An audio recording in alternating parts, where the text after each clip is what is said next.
할렐루야. 우리 옆 사람의 얼굴을 마주보며 축복하며 인사하도록 하겠습니다. 하나님의 평화가 당신과 함께하기를 원합니다.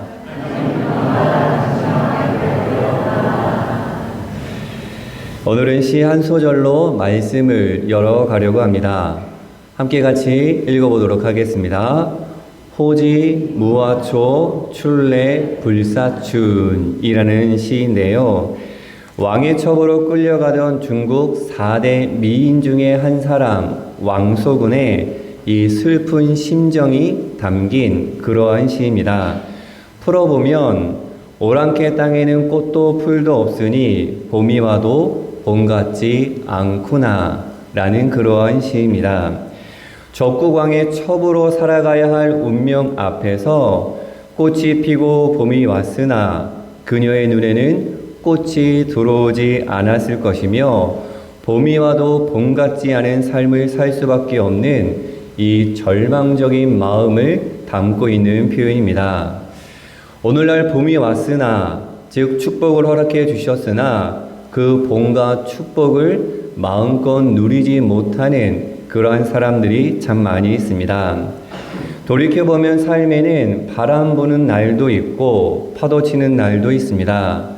되돌아보면 상처받지 않은 날들이 얼마나 될까? 매일이 아픔이요, 눈물이요, 힘듦이요, 상처뿐입니다.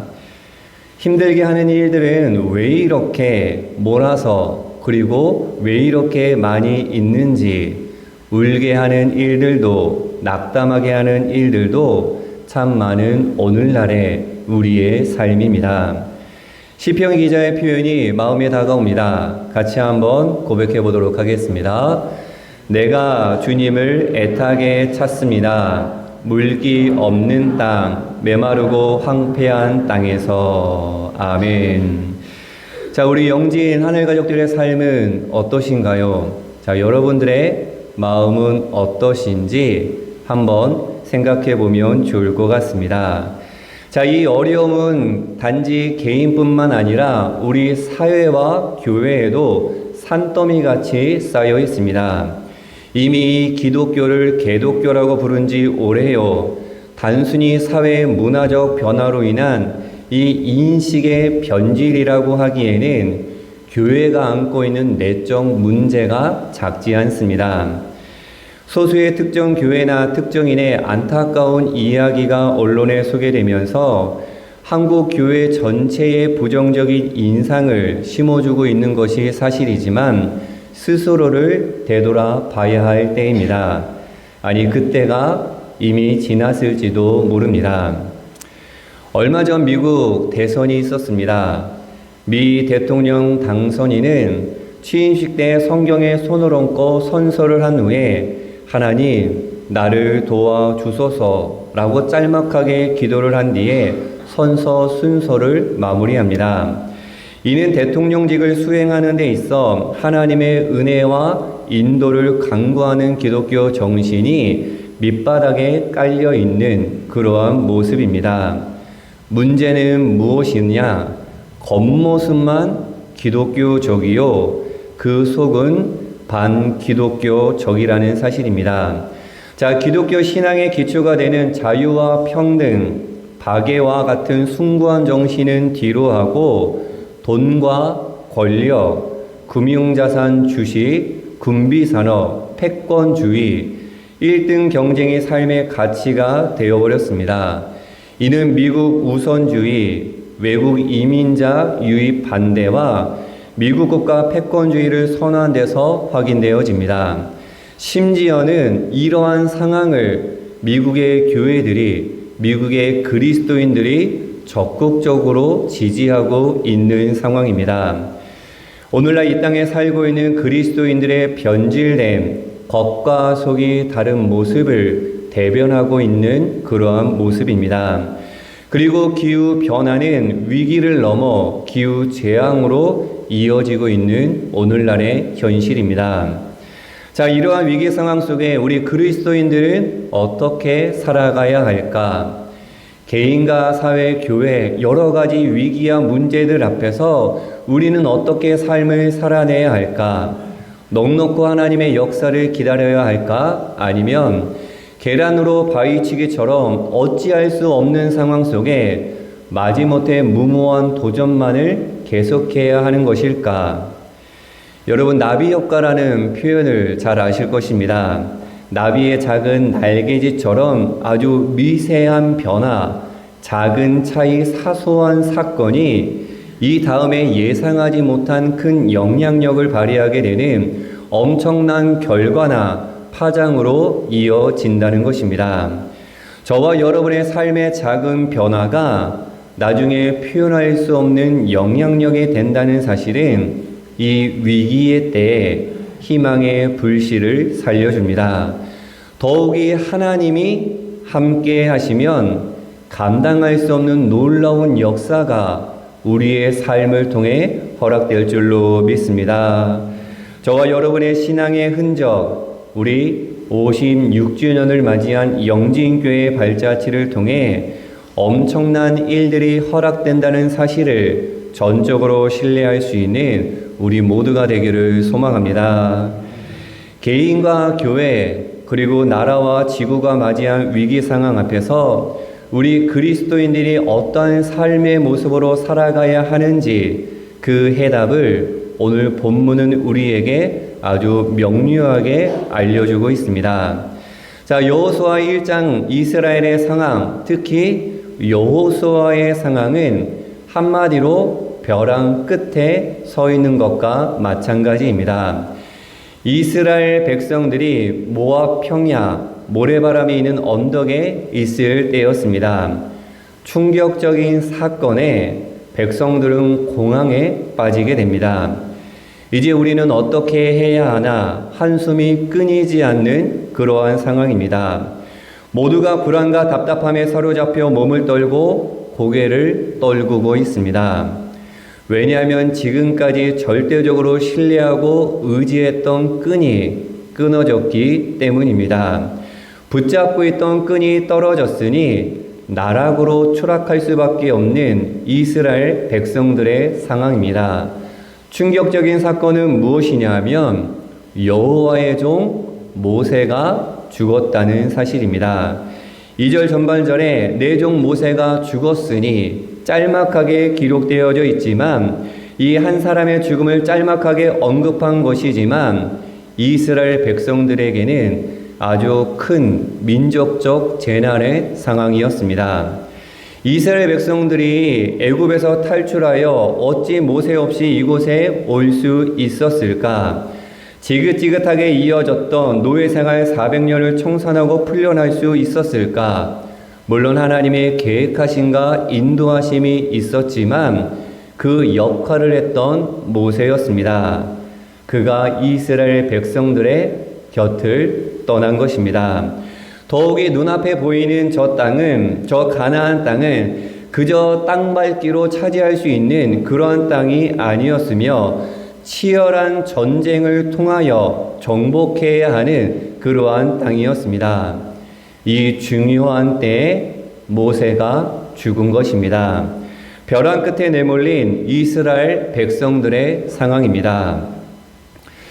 여러분 혹시 벼랑 끝에 서보신 적이 있으십니까?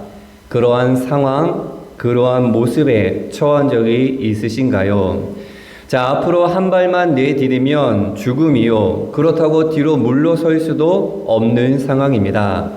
벼랑 끝에서 아무것도 할 수 없는 내 자신을 발견했을 때 찾아오는 비참함은 말로 표현할 수 없을 것입니다. 그래서 많은 사람들이 스스로 무너져 내리기도 합니다. 모래바람 언덕에 서 있던 한 사람, 이 여호수아는 어떠했을까? 이제 모세를 이어 이스라엘 민족을 이끌어야 하는 중대한 사명이 자기에게 주어졌습니다.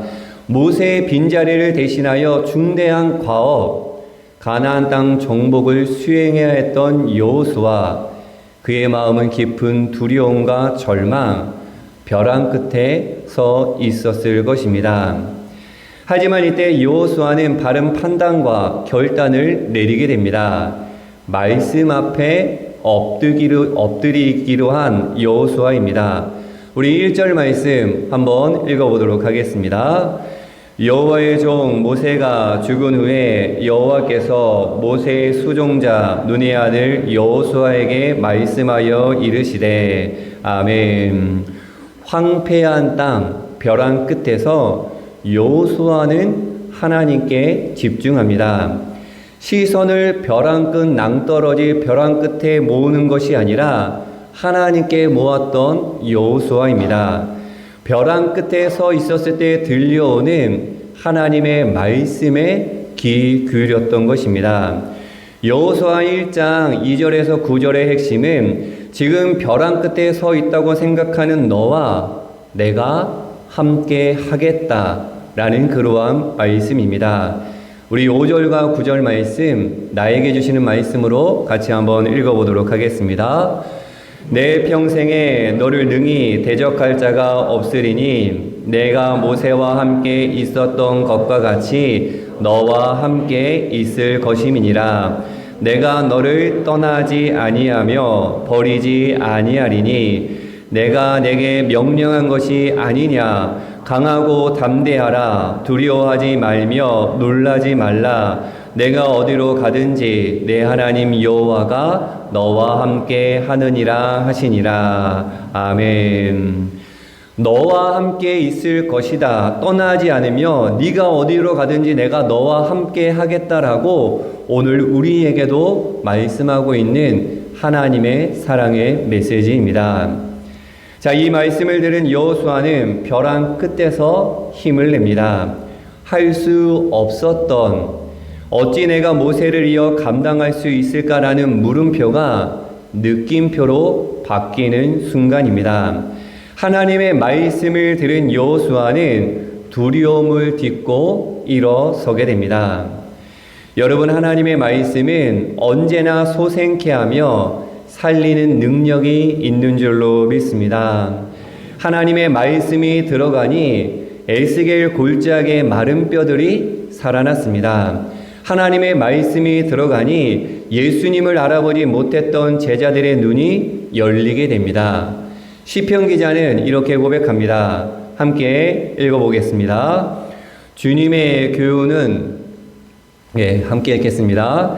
주님의 교훈은 완전하여서 사람에게 생기를 북돋아 주고 주님의 증거는 참되어서 어리석은 자를 깨우쳐 준다. 아멘.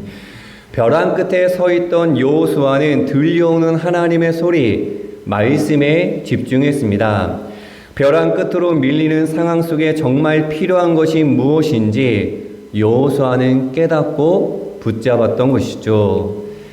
영진 한해 가족 여러분, 위기의 상황 속에서 답답하고 힘들 때 이 텅 빈 마음을 부여잡고 울며 주저앉지 마시고 하나님 앞에 나아올 수 있는 저와 여러분이 되기를 소망합니다.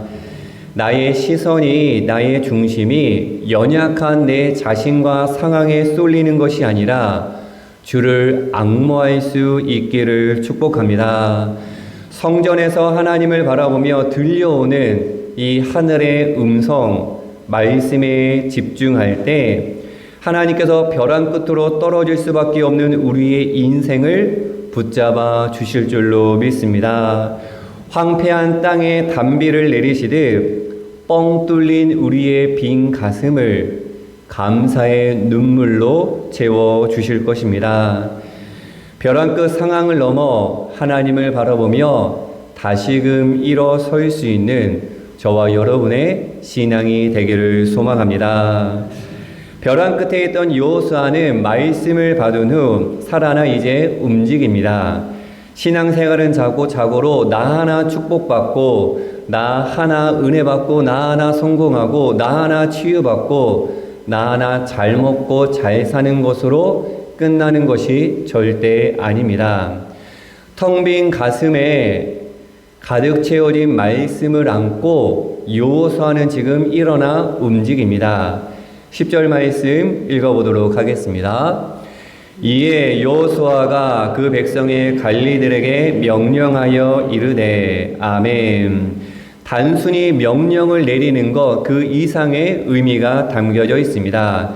10절 이에는 하나님의 말씀을 받았기 때문에 그래서 라는 뜻이 담겨져 있습니다. NIV 성경으로 풀어보면 그래서 여호와는 백성의 지도자들에게 명령을 내렸다라고 표현합니다. 말씀을 받은 여호수아는 받은 말씀과 은혜를 자기만이 갖고 있는 것이 아니라 나누었다라고 이야기합니다. 각 지파 지도자들에게 하나님께서 주신 말씀을 나눕니다. 그리고 이렇게 부탁을 합니다. 우리 11절 말씀 읽어보도록 하겠습니다.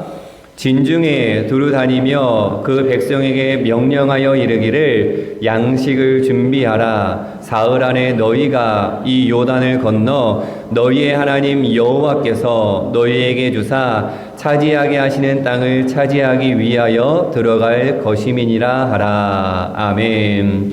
진중에 두루 다니며 하나님의 말씀을 듣지 모든 사람들에게 놓치지 말고 하나님의 말씀을 전하라고 합니다.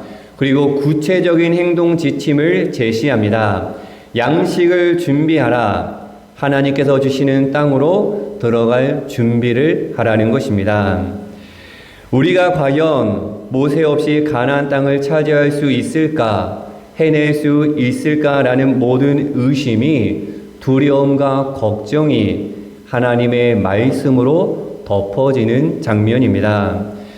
그런데 여러분 찬찬히 생각해 보면 지금 이스라엘 백성들은 여전히 벼랑 끝에 모래 언덕에 서 있는 상황입니다.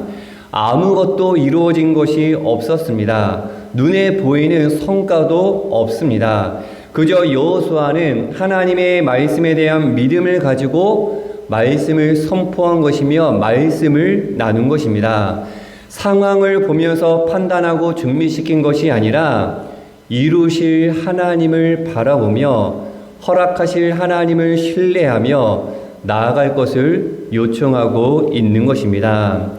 중요한 것은 여호수아가 무언가가 이루어졌기 때문이 아니라 이루어질 것을 신뢰하고 선포하며 나아간 것입니다. 여러분 기억해야 합니다. 믿음은 보이는 것을 넘어 보이지 않는 하나님을 바라보는 것입니다. 우리 같이 한번 읽어보며 고백해 보도록 하겠습니다. 믿음은 보이는 것을 넘어 보이지 않는 하나님을 바라보는 것. 아멘. 이 믿음이 저와 여러분에게 허락되기를 축복합니다. 그러자 12절에 르우벤과 갓, 므낫세 반지파가 여호수아를 지지하며 따라 나섭니다.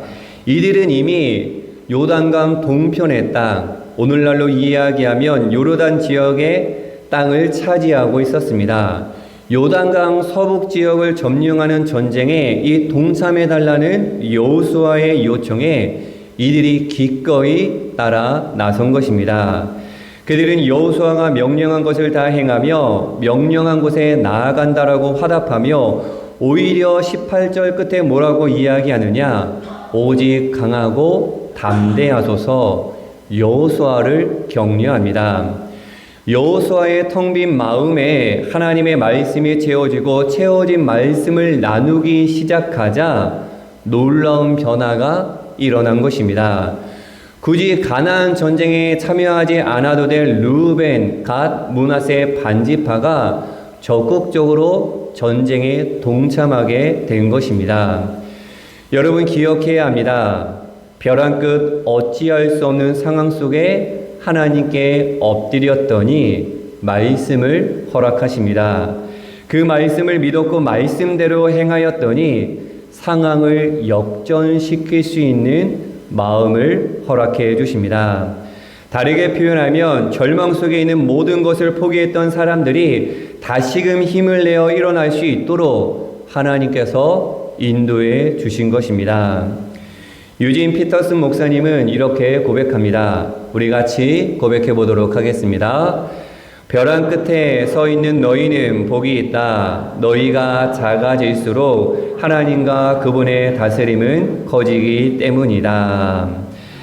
내가 할 수 없음이 끝이 아닙니다. 마무리가 아닙니다. 내가 할 수 없는 그 자리에 하나님의 역사하심이 커지는 은혜입니다.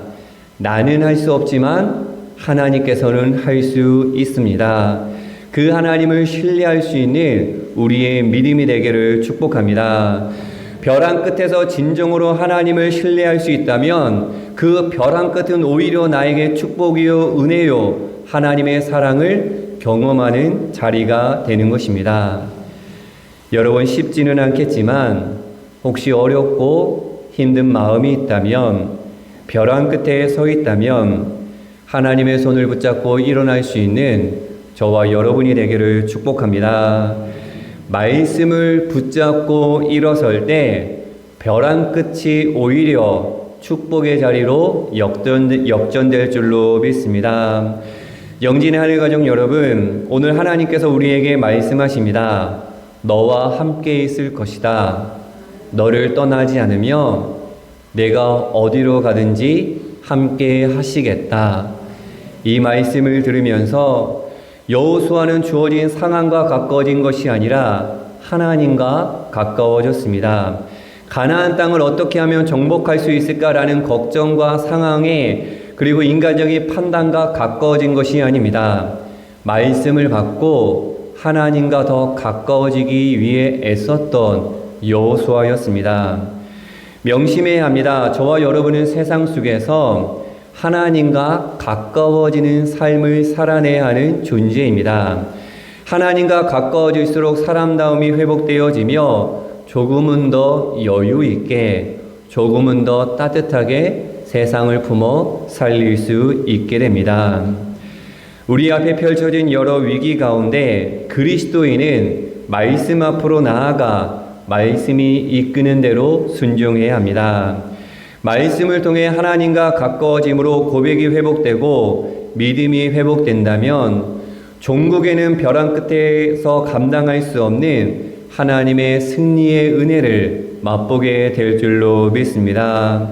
단순히 성경에 손을 얹고 기도하는 것이 아닙니다. 사랑하는 영진 하늘가족 여러분, 나에게 찾아온 위기의 순간에 말씀 앞에 엎드릴 수 있는 저와 여러분이 되기를 소망합니다. 벼랑 끝 그 순간에 허락된 말씀을 붙잡고 하나님을 향해 하나님께 가까워지려고 몸부림칠 때 하나님께서는 따뜻하게 안아주시며 우리를 붙잡아 인도해 주시며 우리가 감당할 수 없는 은혜를 허락해 주실 것입니다. 말씀 앞에 엎드림으로 벼랑 끝을 축복으로 역전시킬 수 있는 저와 여러분의 신앙이 되기를 예수님의 이름으로 간절히 축원합니다. 함께 기도하도록 하겠습니다. 사랑의 하나님, 우리네 인생은 참으로 고달프고 어렵습니다. 가진 것이 많아서 가진 것이 부족해서가 아니라 뭔지 모르는 텅 빈 마음으로 살 수밖에 없는 우리들임을 고백합니다. 하나님 텅 빈 마음에 말씀을 채울 수 있는 영진의 하늘 가족들이 되게 하여 주시옵소서. 그래서 우리의 시선이 보이는 것에 매몰되는 것이 아니라 고개를 들어 하나님을 바라볼 수 있도록 인도하여 주시옵소서. 개인과 교회, 사회와 지구의 위기에 직면한 그리스도인들이 말씀을 붙잡고 작은 삶의 변화를 통해 큰 영향력을 발휘할 수 있도록 주여 인도하여 주시옵소서. 나와 함께 하시는 하나님을 신뢰합니다. 나를 떠나지 않으시는 하나님의 손을 붙잡습니다. 나와 어디든 함께 가시는 하나님을 따릅니다. 말씀 앞에 엎드려 주어진 벼랑 끝에서 모든 것을 축복으로 이어가는 우리 영진의 하늘 가족들이 될 수 있도록 인도하여 주옵소서. 예수 그리스도의 이름으로 간절히 기도하옵나이다. 아멘.